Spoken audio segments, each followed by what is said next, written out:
മുട്ടയിട്ട പിടക്കോഴിക്ക് അടയിരിക്കാൻ മടി. എന്നാൽ പിന്നെ ഞാനിരിക്കാമെന്ന് പൂവൻകോഴി. കാസർഗോഡ് നിന്നാണ് ഈ കഥ. പൂവൻകോഴി അടയിരുന്ന് വിരിഞ്ഞിറങ്ങിയത് 3 കോഴിക്കുഞ്ഞുങ്ങൾ.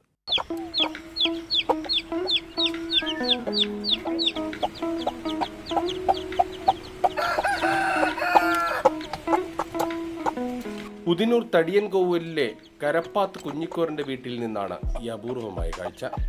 ദിവസങ്ങൾ അടയിരുന്ന് വിരിഞ്ഞിറങ്ങിയ കുഞ്ഞുങ്ങളെ പൊന്നുപോലെ നോക്കുകയാണ് പൂവൻ. മുട്ടയിട്ട് തൊടിയിലെല്ലാം ചിക്കിപ്പെറുക്കി നടക്കുന്നതല്ലാതെ കുഞ്ഞിക്കോറിന്റെ വീട്ടിലെ പിടക്കോഴികൾ അടയിരിക്കാറില്ല. ഇതോടെയാണ് അങ്കക്കോഴി ഇനത്തിൽപ്പെട്ട പൂവൻകോഴി ആ ദൗത്യം ഏറ്റെടുത്തത്. ആഴ്ചകൾക്ക് മുമ്പ് വീട്ടിലെ പൂവൻകോഴി സ്ഥിരമായി കൂട്ടിലിരിക്കുന്നത് വീട്ടുകാർ കണ്ടതോടെ കൗതുകത്തിന് 4 മുട്ടകൾ അടവച്ചു. പിന്നെ പൂവൻ കൂടിന് പുറത്തിറങ്ങിയില്ല.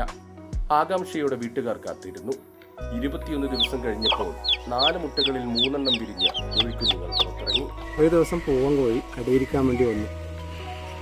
അപ്പോൾ അടയിരിക്കുന്നത് എനിക്ക് തോന്നി ഇത് സാധാരണ പിടക്കോഴി അടയിരിക്കും പോലെ ഇരിക്കുകയായിരിക്കുന്നു.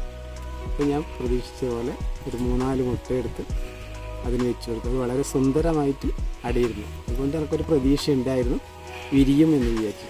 അത് 21 ദിവസം കഴിഞ്ഞതിന് ശേഷം നോക്കിയപ്പോൾ കുഞ്ഞുങ്ങൾ വിരിഞ്ഞിട്ടുണ്ടായിരുന്നു. 3 കുഞ്ഞുങ്ങൾ വിരിഞ്ഞിട്ടുണ്ടായിരുന്നു.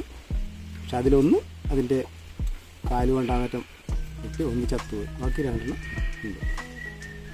അപ്പം വളരെ സുന്ദരമായിട്ട് പടക്കോഴി നോക്കുമ്പോൾ തന്നെ ഇപ്പോഴും നന്നായിട്ട് നോക്കുന്നുണ്ട്. കഥ കേട്ടിറങ്ങിയ നാട്ടുകാർ പൂവനെയും കുഞ്ഞുങ്ങളെയും കാണാനെത്തുന്നുണ്ട്. ഇടയ്ക്ക് കുഞ്ഞുങ്ങളെ പിടക്കോഴികൾ വന്നു നോക്കുന്നുണ്ടെങ്കിലും സ്നേഹം കൊണ്ട് പൊതിഞ്ഞ മുഴുവൻ സമയവും സംരക്ഷിക്കുന്നത് പൂവൻ കോഴിയാണ്.